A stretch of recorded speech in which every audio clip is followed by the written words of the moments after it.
கிறிஸ்துவுக்குள் மிகவும் பிரியமான சகோதர சகோதரிகளே, இயேசு கிறிஸ்துவின் நாமத்தினாலே உங்கள் யாவருக்கும் எனது அன்பின் நல்வாழ்த்துதலையும் வணக்கத்தையும் தெரிவித்துக் கொள்கிறேன். இன்றைய பகலின் குளிர்ச்சியான நாளின் தியான வசனம் எஸ்ரா 5ஆம் அதிகாரம் 15ஆம் வசனம். அவனை நோக்கி, நீ இந்த பனிமுட்டுகளை எடுத்து எருசலேமில் இருக்கும் தேவாலயத்துக்கு கொண்டு போ, தேவனுடைய ஆலயம் அதன் ஸ்தானத்திலே கட்டப்பட வேண்டும் என்றார். பெர்சியாவின் ராஜாவாகிய கோரேஸ் பாபிலோனுக்கும் ராஜாவானவுடனே ஆண்டவர் அவனுக்குள் அவனுடைய ஆவியை கொடுத்தார். அதனாலே அவன் எருசலேமில் தேவாலயம் கட்டப்பட வேண்டும், அங்கிருந்து அடிமைகளாக கொண்டு வரப்பட்ட எல்லாரையும் யூதா தேசத்துக்கு திரும்ப அனுப்பிவிட வேண்டும் என்று கூறினதுமன்றி, தேவாலய பணிமுட்டுகளில் ஒன்றும் பாபிலோனில் இருக்கக்கூடாதென்று அவைகளையெல்லாம் தான் யூதாவுக்கு அதிபதியான ஏற்படுத்தி வைத்திருக்கிற செஸ்பத்சார் இடத்தில் எண்ணி கொடுத்தான்.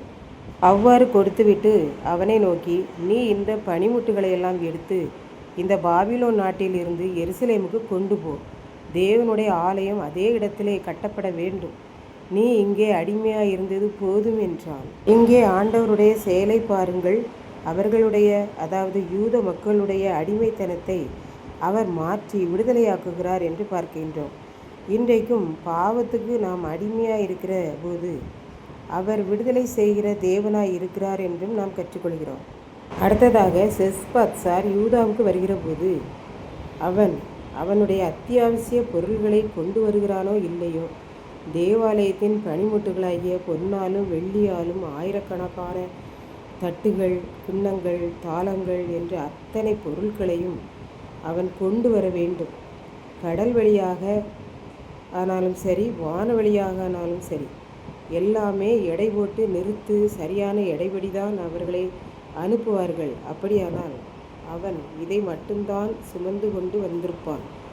நாமும் இன்றைக்கு ஆண்டவருடைய சுவிசேஷத்தை சுமந்து சென்று தேவனுடைய ஆலயமாகிய மக்களுக்கு அதை அறிவித்து சுவிசேஷம் மக்களுடைய இருதயமாகிய ஆலயத்திற்குள் செல்ல வேண்டும் என்று கற்றுக்கொள்கிறோம்.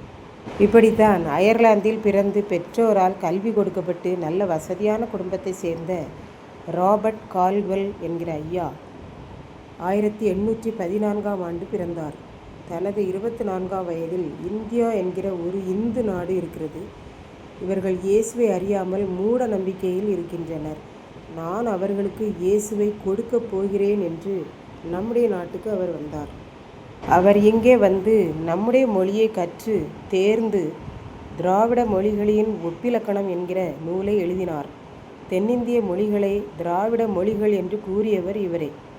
இவர் இடையன்குடி என்கிற ஊரை தலைமையிடமாக கொண்டு இங்கே கிட்டத்தட்ட 50 ஆண்டுகளுக்கு மேலாக ஊழியம் செய்தார் என்று சொன்னால் மிகையாகாது. அயர்லாந்தில் இயேசுவை தன் சொந்த இரட்சகராக ஏற்றுக்கொண்டு தன் வாழ்வை அவருக்கென்று அர்ப்பணித்த அவர் சுவிசேஷத்தை தன் இருதயத்தில் சுமந்து கொண்டு இந்தியாவுக்கு வந்தார்.